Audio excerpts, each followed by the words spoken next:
Caregiving can sometimes feel like an impossible struggle. Caregivers may be torn between taking care of loved ones and trying to maintain balance in life. The good news is that it doesn't have to be that way. The Caring Generation with host Pamela D. Wilson is here to focus on the conversation of caring. You're not alone. In fact, you're in exactly the right place to share stories and learn tips and resources to help you and your loved ones. So now, please welcome the host of The Caring Generation, Pamela D. Wilson.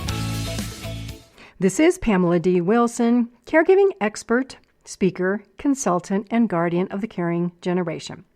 The Caring Generation focuses on the conversation of caring, giving us permission to talk about aging, the challenges of caregiving, and everything in between. It's no surprise that needing care or becoming a caregiver changes everything. The Caring Generation is here to guide you along the journey to let you know that you're not alone. You are in exactly the right place to share stories and learn about caregiving programs and resources to help you and your loved ones plan for what's ahead. Invite your parents, spouses, family, friends, colleagues, coworkers, and everyone you know to listen to the show. It's available on podcast apps worldwide. If you have a question or an idea for a future program, share your idea with me by commenting on my social media posts on Facebook, Instagram, Twitter, YouTube, and LinkedIn. You can also go to my website, PamelaDWilson.com, click on Contact Me, and complete the Caregiver Survey. Welcome to this week's episode 179, How to Stop Avoiding and Start Living. There's a webinar that accompanies this week's podcast. It's called How to Create Stability During Uncertain Times.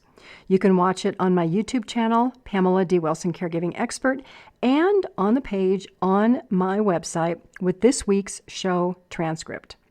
In that webinar, I share 3 top-line thoughts about how to get unstuck and move ahead. In this podcast, we will go much deeper into why caregivers avoid difficult discussions and hesitate to make choices to solve the puzzle that can help you stop avoiding and start living. These puzzle pieces I'm going to talk about include how to create energy to keep moving ahead, how to gain momentum, how to make your mind your friend, how to identify environments where you can thrive, and how not to be afraid of people or systems that challenge your beliefs. Learning to advocate and speak up for what you believe is important if you want more control over your life and your destiny. In the second half of the program, I will also share information and questions from caregivers who are concerned about how the healthcare system affects not only caregivers, but the people that they care for, specific to government policies and regulations that they're wondering, are these in the best interests of consumers and patients? These are great questions, so stay with me for that. But let's start with the idea of how a caregiver's energy levels and environment can create roadblocks. You, your mind, your thoughts, your actions, and your behaviors create the internal energy that fuels your life. Much like a car needs gasoline to run, your body needs fuel and energy to get through each day. This fuel can be emotional, intellectual, or physical. It can be the things that you eat and drink, your thoughts, information that you become aware of, the experiences that you have, the people you meet. The fuel to create energy and progress in your life comes directly from the actions you take and the level of responsibility you accept to forge your life path and create opportunities for yourself. As a caregiver, these actions relate to where and how you choose to spend your time, which can be called self-improvement or self-care.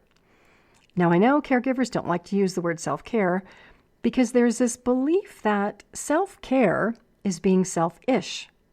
Self-improvement and self-care are not selfish. These self-directed activities are the fuel. They are the momentum that builds your ability to have the energy to be independent so that you can take care of other people. Self-care through personal development efforts and education can make you good at your job so that you can earn an income to support yourself or your family and have more life experiences.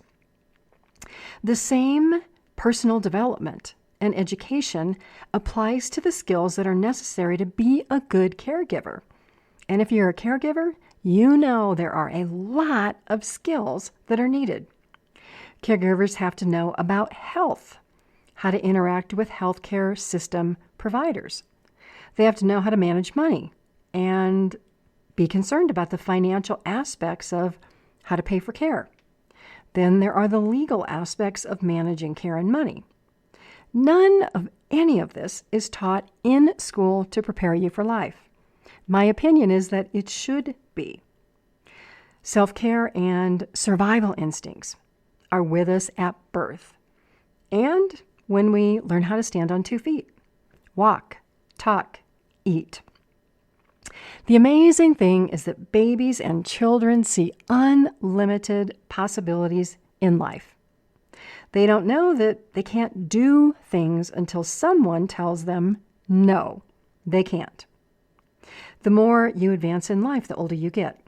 The more you might be in situations where you're told that, oh, you can't do this, or that's not possible, or we don't do that. And so as this happens, the more you might realize how your choices and thoughts are guided by others, by work situations or policies or something else, rules and regulations. I remember I had a grade school teacher who told me that there were no blue houses when I created a drawing of the house and colored it blue. I can honestly say that since my grade school days, I have seen plenty of blue houses.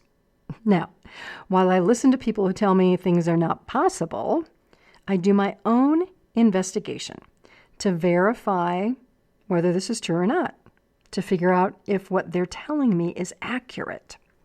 This is important for you to know. Information coming at you is based on the beliefs and the life experiences of other people, which can be very helpful. It can guide you.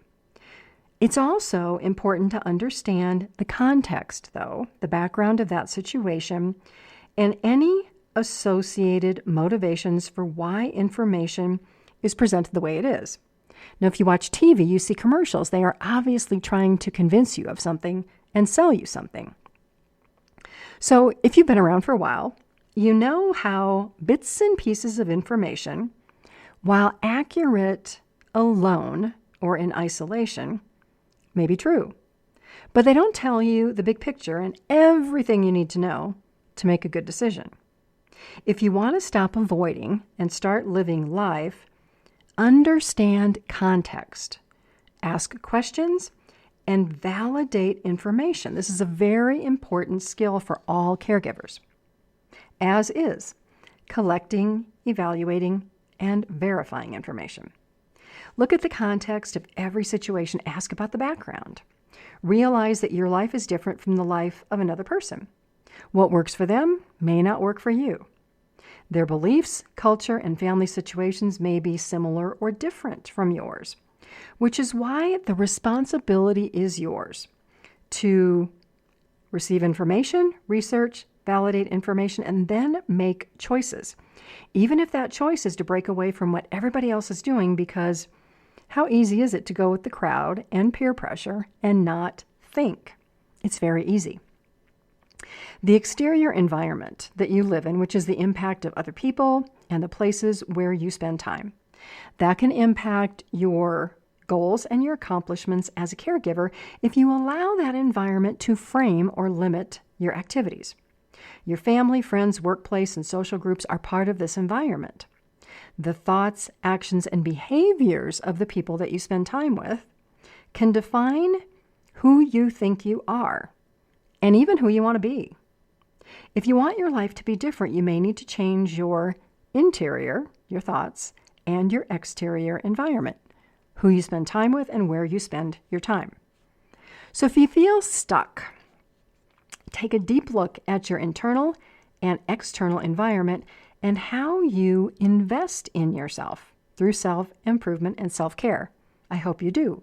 If you don't, it's something to think about. Because you make life happen. Nobody else can do this for you. Ask yourself the question, what do you want from life? If you can't answer this question, give it some thought. The best way to start living the life you want is to be 1,000% clear about what you want and to take steps every day to get you there. I'll share a few questions that might help you figure out what you want. As a caregiver, do you watch other people live their lives and you wish that you were in their place? If so, what do you feel you are missing out on? This might be something that you want. If you're a caregiver experiencing daily challenges, you might identify what you want as being the opposite of your present experiences if they're frustrating. Instead of feeling exhausted, you want to feel energetic. Instead of feeling depressed, you want to feel happy. Instead of living in constant disagreement with the person you care for or other people in your family, you want to be happy. Instead of being isolated, you want to be around friends and you want to socialize and be positive and energetic. Instead of relying on others for money or income, you want to be financially independent. Are you tired of battling with other people who are not open to considering new information or ways of doing things? If so, maybe you need to find a new tribe of people with similar goals. So how do you do this? Let's say there is a quality that you want. So for example, I want to be happy. Create a picture of what makes you happy and then take the steps to bring happiness into your life. A couple other examples.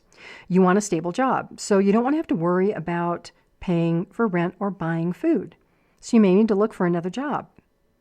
You want time with friends who have common interests. Maybe you want a reliable car to get to work, a good marriage, a life partner, or to do something fulfilling. Once you know what you want and what it looks like, it's time then to plan out those self-improvement and self-care activities to stop avoiding and start living. Once you've got that plan to accomplish what you want, do something every single day to move you forward. And at the end of every week, check your progress, see how you're doing. If you're making progress, then it's probably pretty great that your internal and your external environment are matching up. If you know what you want and it's not happening, then you might have a gap between what your mind is thinking and where you spend your time and what you're doing. Maybe your mind is thinking one thing, but your actions prove the opposite. Let's say that you want kind and loving people in your life, but your behaviors are rude, impatient, and unforgiving. If you want something, you have to give it. You have to act as if you have that thing or the experience you want. There's no other way to get there. As we've discussed, people in your internal environment can have an impact on your success rate if their beliefs, actions, or discussions with you are different from what you want to achieve. If you seek stability, build relationships with stable people. That means minimize or eliminate the time you spend with people who draw you into their drama or trauma. If you want to stop drinking, don't go to bars. Don't put yourself in stressful situations that may make you want to drink.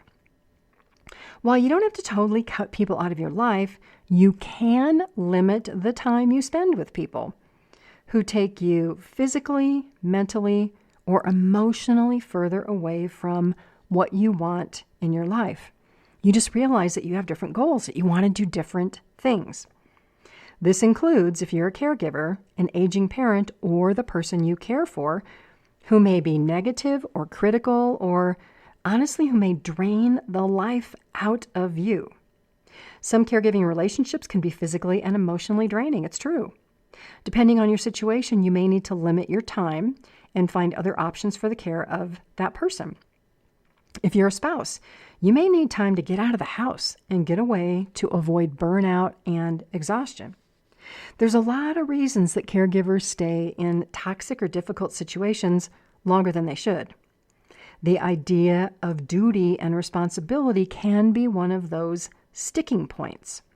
There also may be concerns about abandoning a parent, about wanting to be liked or loved, or maybe you're just afraid of making another person unhappy. If these are the reasons you stay in a caregiving relationship, yet you're mentally and physically exhausted and impatient, how good of a caregiver do you think you are for this person? Caregivers who are burned out can become distracted and unintentionally abusive if you stay in a challenging situation. Maybe you forget to give a parent a medication or schedule a doctor appointment or do something else that if you forget, that thing you forget can harm your loved one. Think about being an employee. If you hate your job, will you be a good employee? If you hate your job, are you doing the most you can do because you're excited about your job? Or are you doing the opposite? Are you doing the minimum you can to get by and not get fired? If you are, I hope you're looking for a new job. Because if you're stuck in a dead-end job, even though you may like the people that you work with, your coworkers don't pay your bills. They don't live your life. If that's the case, look for a job with opportunities. You can always maintain relationships with your friends and your coworkers outside of a work environment if that is something important to you. Being present and showing up every day at work or in a caregiving relationship, if you don't like it, doesn't mean that you are good for that situation or person, or even that that situation is good for you. If this is where you find yourself, it's probably time to stop avoiding the truth, accept it, and start living. If you feel stuck in any area of life, identify what's holding you back or keeping you stuck. Sometimes those roadblocks can relate to fear, being too comfortable, or having negative life experiences that stay with you. If you want inspiration or motivation and you like movies, let me give you a few that I recommend that have inspired me. Good Will Hunting, Moneyball, Dead Poet Society, Wonder Woman, and Helen Keller. If you're feeling lost, sometimes it's important to find inspiration either from people that you know or watch or read the stories of people who have succeeded in spite of difficult life situations or environments, so that you begin to believe that anything is possible. If you don't believe it, you cannot achieve it. Achieving success for how to stop avoiding and start living depends on the importance that you give to that thing that you want and your commitment level to make it happen. Are you willing to do whatever it takes? So, for example, if you're in a caregiving situation that is really taking more and more of your time that you don't have, will you investigate ways for the person that you care for to receive care that does not involve you? Then the next step, will you share this information knowing that the person you care for may totally disagree? Then are you still committed? If they disagree, are you still committed to keep moving forward with your plan and allow them to take responsibility for arranging their care with the options you provided, or simply to go without care? Closing one door and opening another can be scary but rewarding when you're not sure what's going to happen, but it's amazing when you arrive at your new destination. This is the perfect opportunity to take a short break. I'm Pamela D. Wilson. You're with me on The Caring Generation, episode 179. Visit my website, PamelaDWilson.com, for more help and support. Also, check out my YouTube channel, Pamela D. Wilson, Caregiving Expert, where you will find over 800 videos answering questions caregivers ask.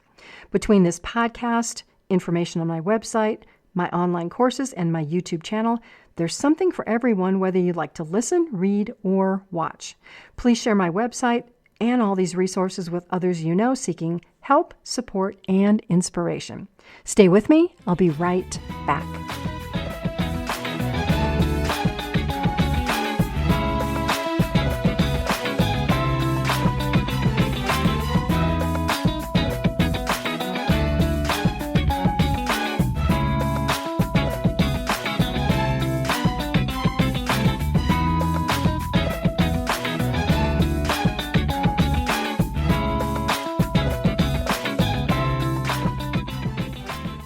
This is Pamela D. Wilson, caregiving expert, advocate, and speaker.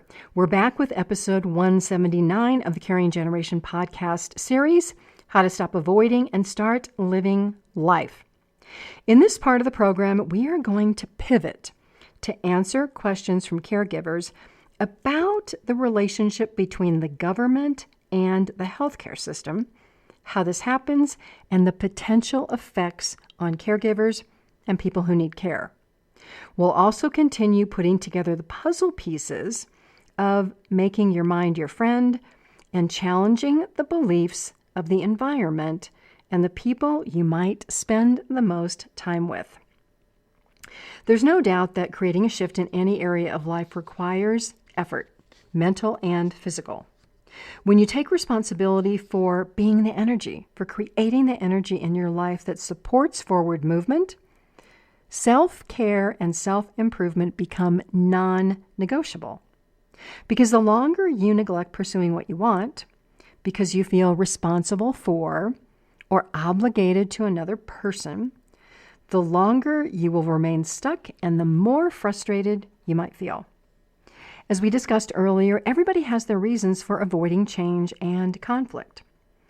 You can be the person who jumps tall buildings, breaks through barriers, and changes beliefs to bring good things and blessings into your life.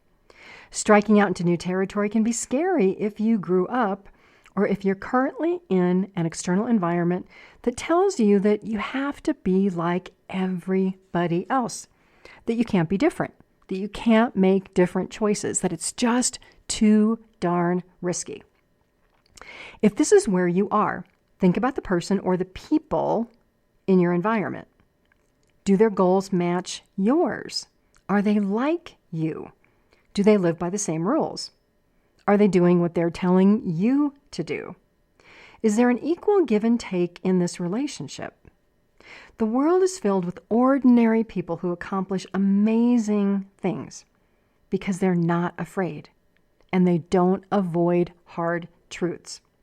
The world is also filled with ordinary people who remain in their environments stuck because they don't believe they have a choice to leave. Only you have the power, the energy, the magic, and the fuel to change your belief systems and your life.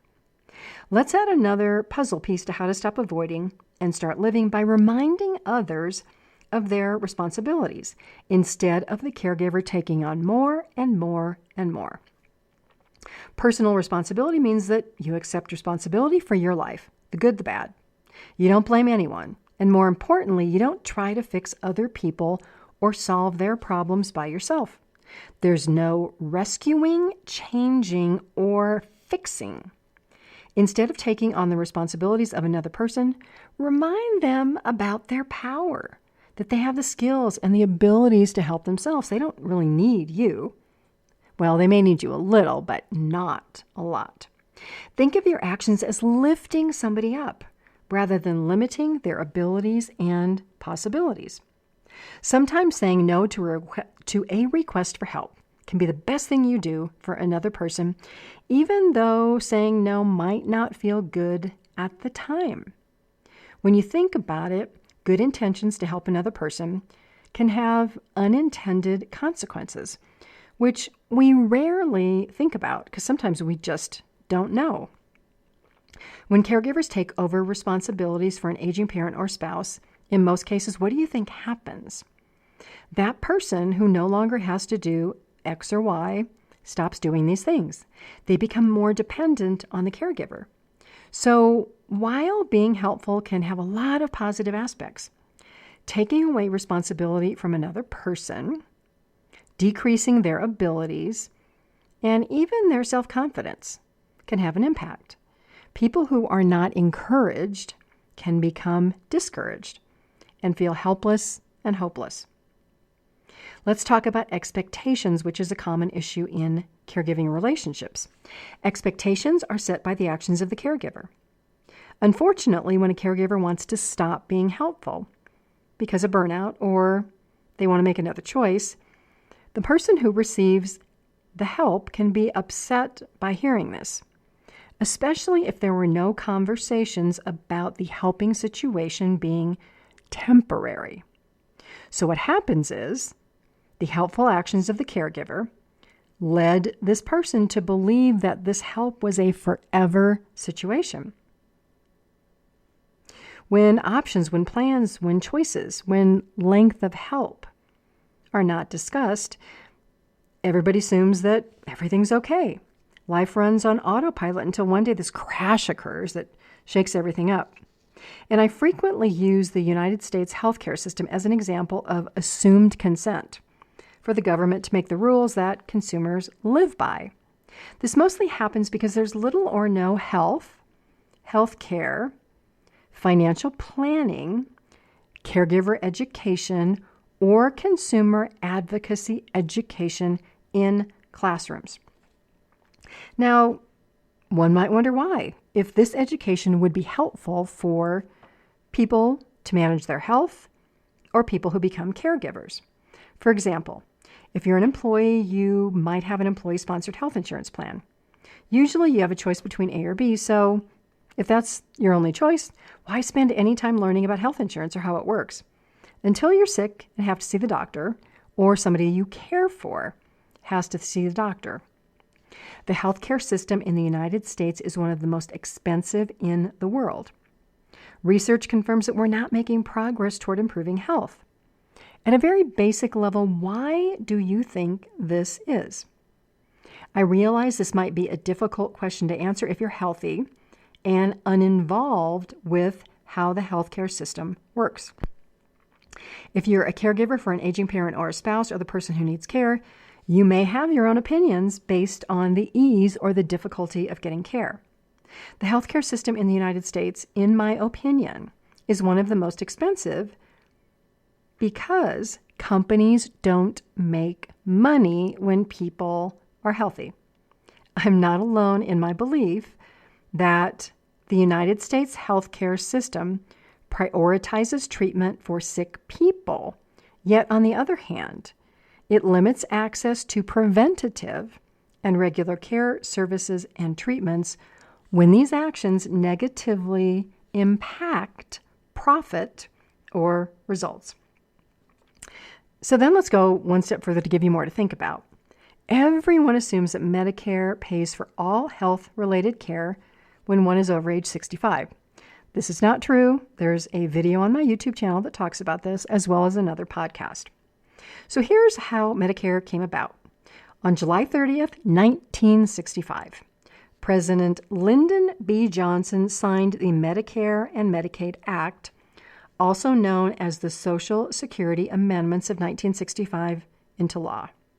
This established Medicare, a health insurance program for the elderly, and Medicaid, a health insurance program for people with limited income. So the key words here are for people who are elderly, who obviously have limited income because they're not working, and for people of all ages who need Medicaid with limited income. So if you're hearing this limited income comment for the first time, you might be shocked. Why is there then not more focus on education, health prevention, how to get a job, financial planning, and saving money to pay for health care so that people have more choices? There's a lot of different ways to think about health care and current events in the United States. And I want to share some questions from listeners that led me to think about more questions. And you might find these controversial, so if you don't like controversy, you may just click off the program right now and don't listen to this. So here are some questions from listeners. What if having an uneducated population who may not graduate from high school or go to college or be motivated to work gives more control to the government, who creates funds and programs that further limit the ability of these people to become financially self-sufficient? Does that make them intentionally more dependent on the government? Now, remember the mention about Medicare and Medicaid being programs for people with limited income. So when you think about it, do you prefer more power for the government or more power for the people? If having limited income means that the government controls your access to things like health care, specifically Medicare and Medicaid, is that good or bad? Another question from Caregivers. Should I become more educated so that I can become financially more self-sufficient and choose the care that I want, even if I have to pay for it? That is another great question.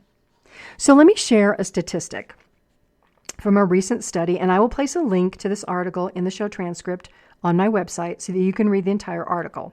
To find it, go to PamelaDWilson.com, click on the Media tab in the top bar, and then the Caring Generation, and then go to this episode 179. The article is from the National Review, and it's titled Living Dangerously by Charles Fane Lehman, and it discusses the mortality, which is also known as the death rate, in the United States versus other countries, so compared to other countries. And the article said that the biggest gaps for life expectancy are not what you think. They're not in the elderly population, but instead, today, in the past few years, they're in the death rates of young and middle-aged adults. Younger people are much less likely to die from health problems and more likely to die from external causes or accidents that include drug overdoses, suicides, or excessive substance abuse. Add to this homicides caused by the use of firearms and car crashes resulting from dangerous driving. Those are the causes of higher death rates among young and middle-aged adults in the United States. So when you hear this, what questions come to mind? How many of these problems, rising crime, car accidents, drug overdoses, substance use, and overuse, became worse as a result of government and public efforts to defund the police and open the border? These might be the unintended consequences of what people thought were a really good thing that we're living with now. Fentanyl from other countries, a cause of these drug overdoses, is pouring into the United States on our southern border at record rates. Rates of homelessness, crime, and substance abuse are skyrocketing. States are actually providing drugs to the homeless populations in some areas. How does any of this make sense? Caregivers who listen are saying, Pamela, why isn't the government in any hurry to solve these problems? I honestly don't know. My question would be, is there a hidden agenda to allow people to self-destruct rather than become contributing members of society who might speak up and, oh my gosh, disagree with all of these crazy policies? The other question people are asking is, why are people in the United States watching all of this and not speaking up? My question to that is it because the government has been in control for so long that people don't realize the degree of control the government has? And so they don't believe that they can do anything. They don't believe that anything they do can make a difference. So a lot of listeners and people who comment on my YouTube videos are asking questions like, are we living with a government who wants people to depend on government programs so that the people can barely survive, while on the other hand, the extremely wealthy, including politicians, go on with their lives unbothered by the masses and what's happening to the people who are allowed to destroy themselves because we're allowing drugs to come into the country and we're not adding any consequences to committing crimes? Does the government really care about the poor and the uneducated? If they do, why aren't they doing something? Why are good people afraid to leave their homes because their communities are unsafe? Honestly, it's a shame that people are too afraid to speak up. Just as there is a place for government support there's also a place for caregiver support. And many of the things that people are experiencing because life is so out of control, caregivers also experience. You feel like you have no choice. You feel like you cannot make change. The key to living is to find a balance that doesn't eliminate self-responsibility and speaking up for things that you believe are wrong. You have a right to your opinion, regardless of which way you believe. I just want you to believe something. There's a balance in life that can promote self-sufficiency and living life free of too many restrictions and complaints. I don't think people's lives should be purposely limited. I think people should be lifted up and expected to do more and expected to fulfill their obligations and their possibilities. So the question is, who's making the rules? Are the rules made by the people who have to live by the rules, or are they made by politicians and government employees who, believe it or not, they live under a different healthcare system? They don't have the healthcare that most people have. They have a federal healthcare program and a federal healthcare system. So while they're making rules for everybody else, they have access to the best healthcare in the United States, and a lot of it's paid for. So for all of these concerns related to daily life and death rates and caregiving that seem out of control or have gone too far, how do you move through this? The next piece of the puzzle is to make your mind your friend instead of your enemy. Stop living in fear. If you feel helpless or overwhelmed or overcome by worry, the only way out of this spiral is to know that you have choices and to program your brain to think positive thoughts so that your actions follow. Don't allow the environment, crazy things going on in the world, and other people to discourage you, especially if you believe that things can change and you want something different. Now, admittedly, there's only so much time in every day, especially if you're a caregiver. You're probably already overwhelmed. And honestly, maybe you're in survival mode. You do what you have to do, but then make time, commit time every day for self-care and self-improvement. Doesn't matter if it's 10 minutes, 15 minutes, 20, or 30. Because change is going to happen with or without you. The world is going to keep going on while you stay stuck. So you've got to make a choice and embrace it. Be open to considering and receiving new information and evaluating it so that you have an unlimited future and an unlimited potential. Seek out as much education as possible. Education is power, and you can make your own decisions. Leave the past in the past. Don't beat yourself up about mistakes or poor decisions that you might have made, or allow fears and beliefs to limit your ability to roll with things that you want to do. So what you want to do is you want to be able to just roll with these life changes, to roll ahead, to roll on, to roll forward. Now, how do you do this? There's a system in the brain that helps with making your mind your friend. It's this thing called the reticular activator. In simple terms, this system of the brain regulates your behaviors, your thoughts, and your motivation.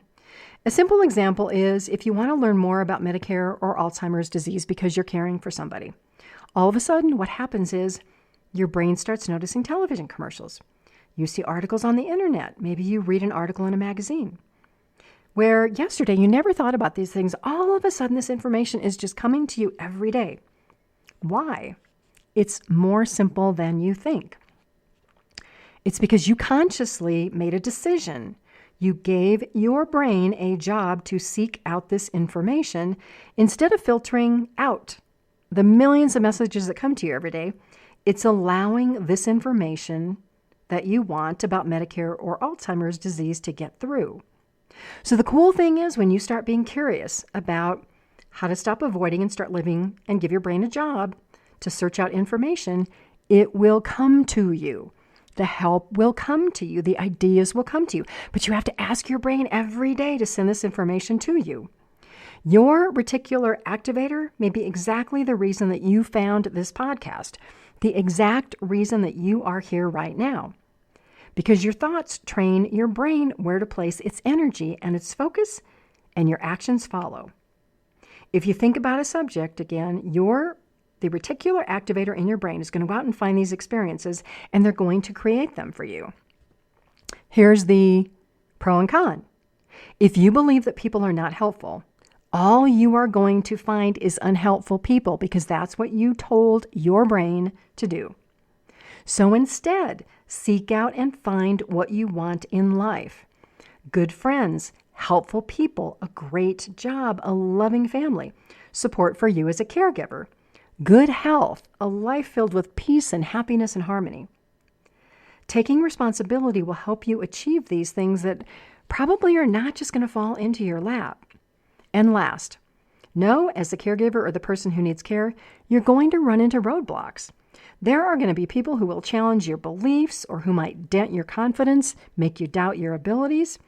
This is going to happen in any area of life, so you have to be mentally prepared. Be prepared with facts and information that says, I'm not going to believe that. I am not going to do that. That is not what I want in my life.